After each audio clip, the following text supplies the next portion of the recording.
और शीशा भी आपको टूटा फूटा दिखाई दे रहा होगा यहाँ पे। और इस बिल्डिंग का इस्तेमाल गंजेड़ी ज़्यादातर करते हैं। कोई लेता है यहाँ पे? हाँ, दारू पीता है।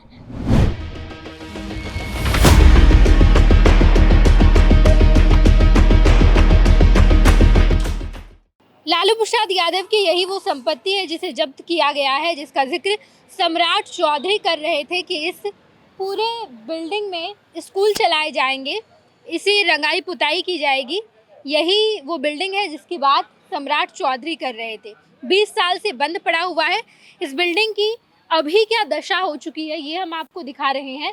लालू प्रसाद यादव की ये संपत्ति जिसे 20 साल तक ऐसे ही छोड़ दिया गया, खंडर बना दिया गया, और अब सम्राट चौधरी कह रहे हैं कि ये जनता के पैसे से बना हुआ बिल्डिंग है, तो इसे जनता के इस्तेमाल में ही आना चाहिए। जब आप बिल्डिंग को देखेंगे तो आपको समझ में आ जाएगी दीवारों पर दरार है और ये दीवारें कभी भी टूट सकती है। मुझे तो ऐसा देखकर नहीं लग रहा है कि रिनोवेशन के बाद या रंगाई पुताई के बाद इसका इस्तेमाल बच्चों के लिए किया जा सकता है। इस बिल्डिंग को या तो डिमोलिश करना पड़ेगा या तो देखना पड़ेगा कि कौन सी दीवारें बहुत ही ज़्यादा ख़राब है जिसे फिर से बनाया जाए। लेकिन हम जब यहाँ अंदर आ रहे हैं तो ये एक छोटा सा रास्ता बना दिया गया है, पता नहीं किसने बनाया है। इसी रास्ते से होकर लोग अंदर जाते हैं। आसपास वाले जिस तरीके की बातें कर रहे हैं कि यहाँ से ही अंदर जाइए और उसके बाद पूरी बिल्डिंग को आप देख पाएंगे। कोशिश करते हैं, देखते हैं कि हम अंदर जा पाएंगे या नहीं। किस तरीके की पूरे खंडर बनाए गए हैं। आइए, मैं अपने कैमरा पर्सन से कहूँगी कि वो अंदर आएँ और आप इस बिल्डिंग को जब देखेंगे तो आपको बहुत हैरानी होगी।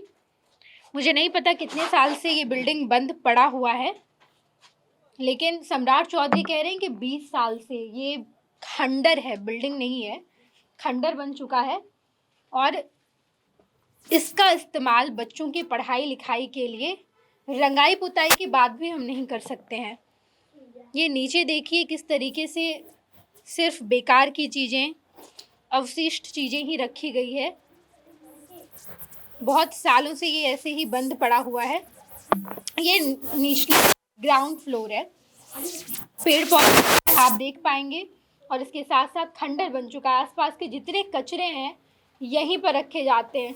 डंपिंग का जगह बन चुका है, शायद अपराध का ठिकाना भी बन गया हो। अंदर ये ग्राउंड फ्लोर है।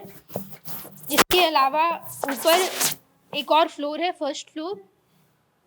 यहाँ पर देखिए किस तरीके से लोग गलत चीज़ों के लिए इस बिल्डिंग का इस्तेमाल कर रहे हैं।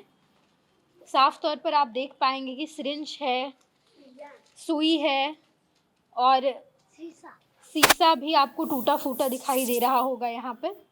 और इस बिल्डिंग का इस्तेमाल गंजेड़ी ज़्यादातर करते हैं। कुछ बच्चे हैं यहाँ पर और इन्हीं बच्चों से मुझे पूरी सूचना मिल रही है। मैं कैमरा पर्सन से कहूँगी कि इधर भी हम दिखाएं कि ये जो बच्चे हैं यही मुझे यहाँ की सूचना दे रहे हैं कि आखिर यहाँ पर होता है क्या। क्या होता है बाबू? नशा करता है, सुइया सब लगाता है, नशा सब करता है, सुई लेता है यहाँ पे। हाँ, दारू पीता है।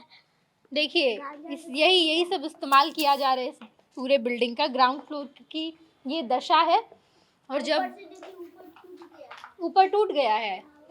देखिए बच्चे जानकारी दे रहे हैं। यहाँ पर नशीली दवाइयों का इस्तेमाल जो लोग करते हैं वही लोग आते हैं। सिरिंज यहाँ पर रखा हुआ है, वो नशीली दवाइयाँ हैं जो यहाँ के लोग इस्तेमाल कर रहे हैं। आगे भी जब आप जाएंगे तो सब कुछ टूटा फूटा है। इस बिल्डिंग का इस्तेमाल बच्चों की पढ़ाई लिखाई के लिए तो अभी फ़िलहाल नहीं हो सकता।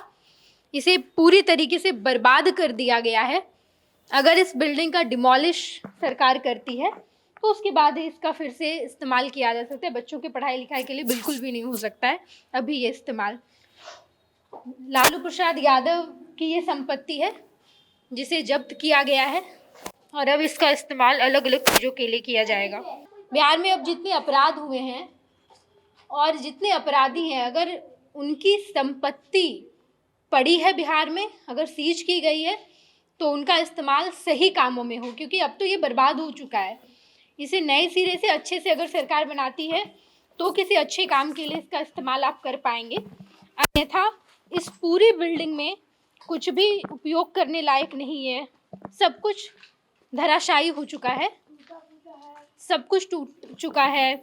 यहाँ पर लोग गंजेड़ी जितने आते हैं, नशीले पदार्थ का सेवन करने वाले लोग हैं, वही लोग यहाँ पर आते हैं और वही लोगों का ये नया ठिकाना बन चुका है। नया तो नहीं, सालों से यहाँ पर लोग आ रहे होंगे। जो लोग नशीले पदार्थ का इस्तेमाल करते हैं वो आते हैं और वो यहाँ पर अपना ठिकाना बनाए हुए हैं। अपने सहयोगी धर्मेंद्र के साथ मैं नेहा चौधरी, फर्स्ट बिहार झारखंड, पटना। घुटने का दर्द जिंदगी रोक देता है, लेकिन जीवन दान हेल्थ पटना में doctor Ashwini Gaurav, head of orthopaedic and joint replacement, हजारों मरीजों को फिर से चलने की ताकत दे चुके हैं। ये बदलाव सिर्फ सर्जरी से नहीं आते, ये भरोसे, सही देखभाल और सही समय पर लिए गए फैसलों से आते हैं। 24/7 emergency, ultra modern OT, 3D cath lab, MRI, CT scan, सब एक ही छत के नीचे। जीवन दान हेल्थ, जहाँ कदम फिर से बढ़ते हैं।